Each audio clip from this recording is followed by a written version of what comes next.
Digital Marketing Radio episode 225. How to market a marketing agency using LinkedIn ads. Digital Marketing Radio with David Bain. Brought to you in partnership with SEMrush. I'm David Bain and this is Digital Marketing Radio, the show that delves into the tools, tactics and tidbits of how to turn a failing digital marketing campaign into a fantabulous success. Today we're going to be looking at how marketing agencies can best take advantage of LinkedIn ads, including what type of campaign to use, what creative works best and who to target. Joining me to discuss that is a man who's been specialising in LinkedIn ads for the past 7 years. To date, he and his team have managed hundreds of LinkedIn ads accounts, spent over $110 million on the platform, and looked after 4 of LinkedIn's top 10 spenders, and he's still got room in his credit card. Welcome to DMR, AJ Wilcox. Excited to be here, David. Thanks so much for having me. Great to have you here, sir. Of course, you can find AJ over at b2linked.com. So I guess the big question is, AJ, why not Facebook?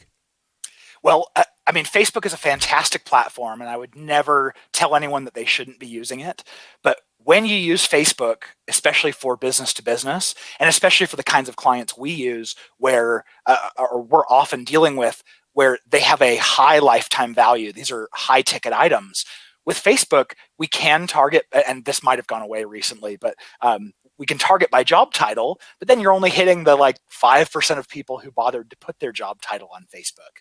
And so then what you're left doing is retargeting, which is great, and lookalike audiences based off of your customer list and stuff. And those are great, but those only scale so far. With LinkedIn. I'll tell you what. Yeah. With LinkedIn, sorry, I'm carry on there, sir. No, this is great. Break me off anytime because I can talk, boy. But with LinkedIn, we can zero in on exactly your target audience. I mean, these are people in HR with who have a seniority of over VP or higher at tech companies with more than 500 employees. We can get so specific. So we're not shooting broad like you would on Facebook, just from that lack of Facebook knowing who your audience is professionally. LinkedIn knows 95% of them. So you have really full control over your ideal audience. I'll tell you what, talking about ideal audiences, I was trying to set up a campaign on Facebook and on LinkedIn earlier on today for my podcast agency, Casting Cred. I thought it would be a great opportunity to maybe actually talk about that as an example of perhaps actually setting up a campaign. And when I was setting it up on Facebook, what a nightmare I was having.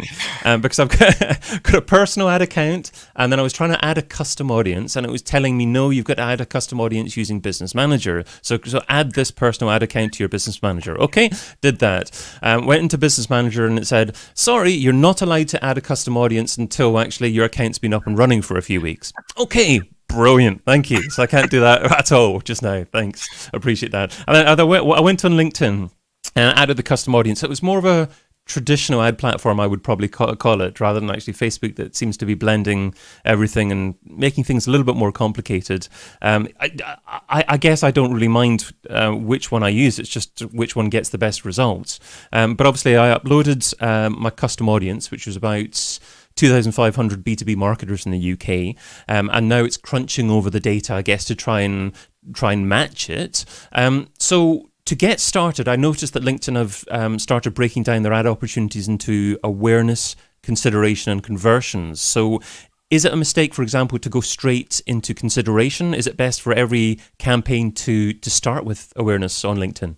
Oh, this is such a good question. The objectives as they are on Facebook are incredible. You tell Facebook, this is the exact objective I want to hit, and Facebook has so much data on everyone that it can do it. With LinkedIn, on the other hand, I just I've had so many come to me and say, hey, we jumped right to the conversions objective because that's what we want. And you go, well, LinkedIn doesn't really know that much about who is able to convert and who's willing. And you don't have enough conversions on your pixel to really teach the algorithm. So, I like to start a little bit differently than I think what LinkedIn would tell you. To go straight for awareness is on LinkedIn, just frankly, it's very expensive. You'll pay like $8 to $12 per click on average. So, and that's in North America. Elsewhere is significantly cheaper. But if you're going to pay $8 to $12 a click to get people to see your brand or go read a blog post, that's incredibly expensive. So my recommendation is to skip past the awareness phase. You can still build awareness by providing value. And so I go right to what I would consider the middle of the funnel. This is, first time people have heard of you, but you're offering them something of such extreme value that they're willing to fill out a form for it. Free checklist, ebook, free guide, join this free webinar, that kind of thing. And if you're providing enough value, you can get people to skip right to the middle of the funnel. And is it best to drive people to your website, or should you get people to try and actually be a lead through LinkedIn? Because I gather you can also actually get people to ask for more information about what you're doing through LinkedIn directly, and LinkedIn will provide you with their personal details as a lead. I would imagine that would be better conversion rates. Yeah, significantly better. You can use what LinkedIn calls their lead gen form ads, and the creative can look exactly the same. So you can A/B test it, like send some to your website and some to the form that stays on LinkedIn. But you will notice a higher conversion rate on LinkedIn. There's no page load time. Like if they click it and your page takes 2 or 3 seconds to load, they're not clicking away because they're bored. You can really get them to, they trust LinkedIn, so the trust stays with the form. And it's much faster, much smoother. The challenge, though, is if you're leaving all of that traffic on LinkedIn, that means you're not able to track it on your site with UTM parameters. You're not able to retarget that traffic with your Google and your Facebook retargeting pixels. So, there's certainly pluses and minuses, but I'm a big fan of start with the lead gen forms just because they do convert so much higher, and you can test it out, see if it's going to work. Okay, so perhaps do some kind of split test with a direct call to action, 50% of the time using the lead generation forms directly within LinkedIn, and 50% of the time driving people to your website. If you can get similar kind of conversion rates and take advantage of the traffic and then retarget that further using other platforms, then that's probably a better way to do it. Oh, yeah. Yeah, okay, if I can get similar conversion rates between those two options, I'm going to choose, get people to my website 100% of the time. But usually the lead gen forms convert like 30 to 100% better. And so most marketers are going to go, oh, wow, I'd rather have 3 times the leads, even if I can't do as much with them. Okay, good stuff. Yeah. And I guess you can even potentially use the leads as a source for other retargeting campaigns and other platforms anyway. Yeah, true. And what about the type of ad? So we seem to be moving towards video as being the primary form of content nowadays. Is a video ad generally the best performing type of ad? Not usually on LinkedIn. I don't know why. I don't know what the reason is, but a static image ad is generally the best performing. And you'll get... Well, at least it's the most predictable. Most of the time, it's 10 to 20% cheaper per click than video. But we also know that with video, you can make an emotional connection that you just couldn't make otherwise. I mean, download 5 of my white papers and tell me if you know, like, or trust me yet, or watch me for a minute talking. And, you can get know, like, and trust very quickly through video. Yeah. So my recommendation, start with static image if you can, and then test into video that's, it's probably a little bit more higher risk, but if it works, you'll probably see better results. Okay, because I've recorded a video recently. I've added some nice graphics of subtitles to it as well, emphasizing different words on it as well. It's about 2 minutes long, so I'm not sure if it's a little bit too long for an ad, but it kind of covers the content that I wanted to share. It's also in 16:9 format. Is it better if I make it into a 1:1 video instead of 16:9? I think I would suggest 1:1. If you do, you can also do vertical video. That's pretty new on LinkedIn. But I'm pretty sure you'd only hit mobile devices with that. But with a 1:1, you're hitting every device. And I think it's certainly worth testing. And then, you've done all the hard work of getting the subtitles. It's like 80+% of people who watch your video aren't going to watch with the subtitles on. So the subtitles are really important to draw them in. Okay, great. You can tell I'm being really specific with my questions here because it's something I'm actively doing at the moment and want to get as effective as possible here. One other option in there was to enable the LinkedIn Audience Network. They say that you can get up to 25% more traffic on partner apps and sites. Is that a good idea? Do you get as good conversion rates from doing that? The audience network on LinkedIn is significantly better than it is on either Google or Facebook. So I like it, but because you're getting traffic when they're not on LinkedIn, we now have lost a little bit of control over understanding what mindset they're in. So if I can spend my entire budget on just the LinkedIn traffic, where I can predict, I know what type of mindset they're in, then I'll do that. But where I turn on the audience network is either when I have more budget than I can spend, and so I'll tick that on and get a little boost, or if I know that this is like a really high priority campaign and I want to hit this audience everywhere I can. Like, let's say there's a webinar coming up and it's 7 days away. I want every chance I can at that audience to let them know about the webinar. So you touched on budget there. What's a reasonable budget to begin with so you can get a feel for the metrics to see if a campaign's likely to be successful or not? Yeah, so if you target anywhere in North America, you'll usually get statistical significance on your tests, down to the click-through rate and the cost per click after spending about $1,000. So if that's all you want to see is, how are people clicking on my ads, plan on spending about $1,000 and get a feel for it. If you want your statistical significance all the way down to the conversion rate and the cost per conversion, which is obviously really important for us, like for larger clients, then you want to make sure that you're budgeting $5,000 or more per month if you're targeting North America. Like I said, if you target elsewhere, that can come down significantly as costs come down significantly. Okay, great stuff. And I mentioned to you that I've uploaded a custom audience. It says it's processing that at the moment. How long, on average, does a custom audience actually take to process? Yeah, LinkedIn will tell you it takes 24 to 48 hours to process, but realistically, it takes closer to 72. So okay. I hope they fix that at some point. But yeah, don't be alarmed if it goes all the way to 3 days. Okay, and another option with that is to expand the audience into a lookalike type audience. How accurate are they with their profiling of lookalike type audiences? Lookalikes they're pretty hit or miss. Like lookalikes on Facebook make so much sense because Facebook knows so much about you personally, but doesn't know hardly anything about you professionally. And so you can use a lookalike to try to put these things together and find a B2B audience. With LinkedIn, they already had the B2B audience. And so when they came out with the lookalikes, I was kind of like, why? Like, if I know I want more people in HR or more people who are software developers, like, I'll just go target them and, increase my budget. So I think they're kind of flawed right from the get-go because I just don't think LinkedIn needs it. Their targeting is so precise that you can kind of expand your own. That being said, about half the time we turn on a lookalike, it performs about as well as the audience we had before, and then half the time it underperforms. So worth trying, but again, if you're paying LinkedIn prices, you might as well be like ultra intentional and precise about who you want to go after. Okay, so lookalikes are good for lazy marketers, but if you're a lazy marketer, you probably shouldn't be advertising on LinkedIn. Yeah, it's a little expensive to be just rolling the dice. and obviously, LinkedIn provide a script that you can add to your website as well, that you can do other retargeting with in the future as well. Is that a script that you can add on multiple websites, or do you just add that on one domain name?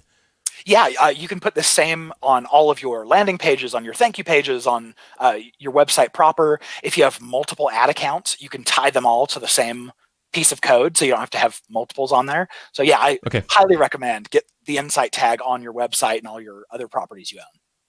Okay, great. So for example, I've got digitalmarketingradio.com and I've also got castingcred.com. So what I'm thinking of, maybe if people consume videos on digitalmarketingradio.com, consume content on there, potentially retargeting them with the Casting Cred services, or so in essence, actually tracking people across multiple sites. So I'd just use the same script, the same piece of code for that. Yeah, yep, I sure would. Okay, sounds great. Okay, that's the end of my very specific questions there, AJ. Hopefully that's that's of use. That's quite useful to other people there as well. But now it's time for AJ's thoughts on the state of digital marketing today. So more general questions there. So let's start off with secret software. So can you begin this one by sharing a lesser known piece of MarTech that's bringing you a lot of value at the moment? Yeah, this one's tough because I'm always playing with a bunch of different technologies. But this one is called Knime, and it's spelled Knime. And what it is it's data processing. Think of it like that. So you can pull data from any kind of source, from APIs or Excel sheets or Google Sheets, anything like that, and then you can transform it any way you want. Add columns, calculate things. And then spit it out into any format you want. There's certainly a learning curve. I mean, it's very much like a data scientist's dream, and it's taken me a lot of work, but I've gotten to the point where I've made some really cool reports that I used to have to go into Excel and do the same stuff every time, and now Knime just builds it all for me at the touch of a button, and it's quick and it's free. I haven't heard of it before either, which is great. I love hearing about software that I haven't heard of before. So where did you hear of it from? I heard of it actually from a friend who runs an SEO agency. He was like, hey, my data scientist came and brought this software. Have you heard of it? And I installed it and immediately caught the vision of like, ooh, this could save me so much time. And so I went deep into it there. Love it. And I love the fact that you spelled it out as well. We're always good for podcast listeners. Yes. knime.com. So very easy to find. Okay, so let's move on to this or that round. So this is the quick response round. 10 quick questions, just 2 rows here. Try not to think too much about the answer, and you're only allowed to say the word both on one occasion. So use it wisely. Are you ready? I'm so ready. TikTok or Twitter? Twitter. Facebook or LinkedIn? LinkedIn. That's the easy one. Yes, absolutely. No, well, I'm not going to blow my nose on that one. YouTube or podcast? Oh, podcast. Traffic or leads? Traffic. Paid search or SEO? Paid search. Ads or influencers? Ads. Google ads or Facebook ads? Facebook ads. Email or chat? Chat. MarTech stack or all-in-one platform? MarTech stack. And one-to-one or scale? I'm going to use my both on that one. Okay, so why was it the both in that one? Because both are incredibly valuable. Like, you need to have those one-on-one interactions for people to become real fans of the brand or the person, but you also have to have those far-reaching activities that help reach a lot of people. So I try to balance my time between both. Okay, great stuff. Well, the next question, I'll be very surprised if the answer isn't LinkedIn ads, but let's see. The $10,000 question. If I were to give you $10,000 and you had to spend it over the next few days on a single thing to grow your business, what would you spend it on and how would you measure success?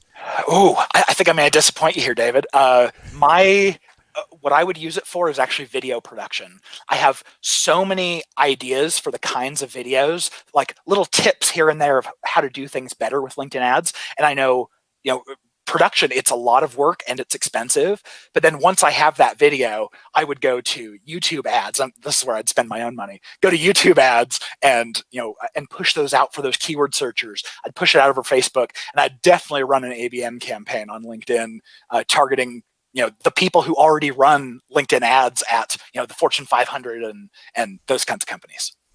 So what's best practice for using YouTube ads at the moment? Because it's something else that I do want to experiment with. I've had lots of positive stories about doing things like being able to target people who have, in the previous few days, searched for specific terms on Google. So you can be very hyper-specific with YouTube ads. How do you go about doing it yourself?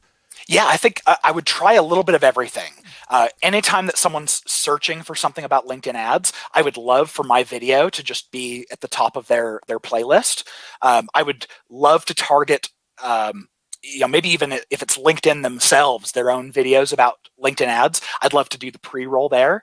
I'd love to have mine show up when, let's say if I have a sequence, if someone has watched the first one, or at least 50% of the first one, then I want to show them the next one in the sequence and kind of tell them a story, maybe give them a little bit of a webinar piece by piece. So there's a lot I want to try out there. Something else I've been listening to about YouTube ads actually recently, and that I think a lot of people have been killing great organic success on YouTube by driving paid traffic to the same video, and apparently if you do that, and if your average view time for your videos go down significantly, then your organic reach is going to go down as a result of doing that as well. For instance, if you have a video with an average watch time of 20 minutes and it's doing really well on YouTube, and you drive paid traffic to that, and suddenly it gets 1 minute view time, then you really are going to tank your average stats, and you're not going to do as well in your average rankings because of that. So the advice that I've heard is to create separate videos for your paid campaigns on YouTube. Have you driven traffic to the same videos that you've got up there that are an organic success as well? Yeah, that's actually the only thing I've done on YouTube ads so far. So that's a really good warning. I'm going to go and break them out separate.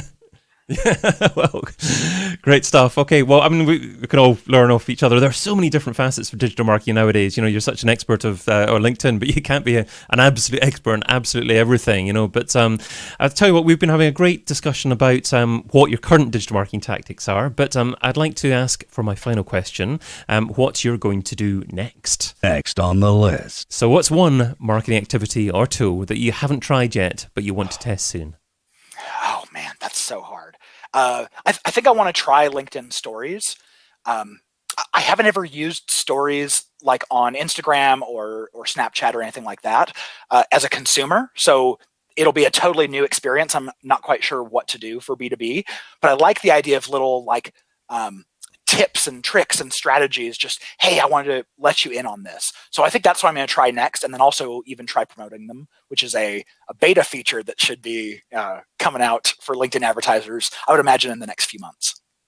Yeah, I think if you're already successful on a platform, you've got a decent number of followers or connections, then it makes sense to try something new, because generally it'll get more organic reach, and you'll probably be highly likely to be successful with it. But it's a different type of medium as well, so it needs a different approach, and that's an important thing that you pointed out there.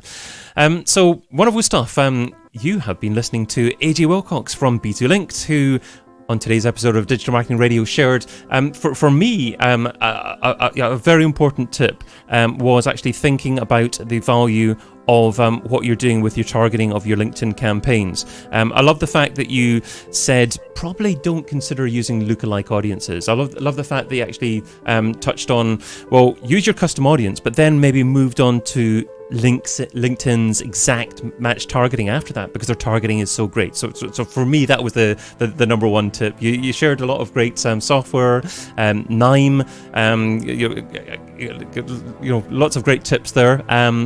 Of course, everything that you mentioned will be available in the video description on YouTube, as well as the podcast show notes at digitalmarketingradio.com. AJ, what is the best social platform for someone to follow you and say hi? Honestly, if you're listening to this as a podcast, I would highly recommend go check out the LinkedIn Ads Show podcast, because I go, much, much deeper. We get real geeky on LinkedIn ads. So check out there. But of course, send me a customized connection request on LinkedIn and let me know that you heard me on David's show, and I'll be happy to be connected to you. Do that. Well, superb. Thank you so much for coming on, AJ. Always a pleasure to talk to you, sir. Absolutely. Oh, and I remembered you told me you were going to ask about Magical Marketer. Do you want to skip that one, or should we go in after the fact? let's do that. It was my notes for some reason. I don't know where we didn't get to that one, but let's ask you in terms of a marketer that's an up-and-coming marketer that maybe many people haven't heard of yet, but they're sharing a lot of great insight at the moment. Can you think of someone like that you'd like to share with the audience? Yes, there is a magical marketer by the name of Mark Gustafson. I think he's on Twitter, Mark GUS or something. Anyway, I can search and make sure I get to the real one. But he's spoken once at HeroConf, but he's relatively unknown, but he is absolutely brilliant when it comes to anything paid marketing. He's really really involved on like PPC chat and SEMrush's Twitter chat. So definitely go learn from him. He's happy to share everything, and he's not doing a whole lot of self-promotion. So he's kind of a little kept secret.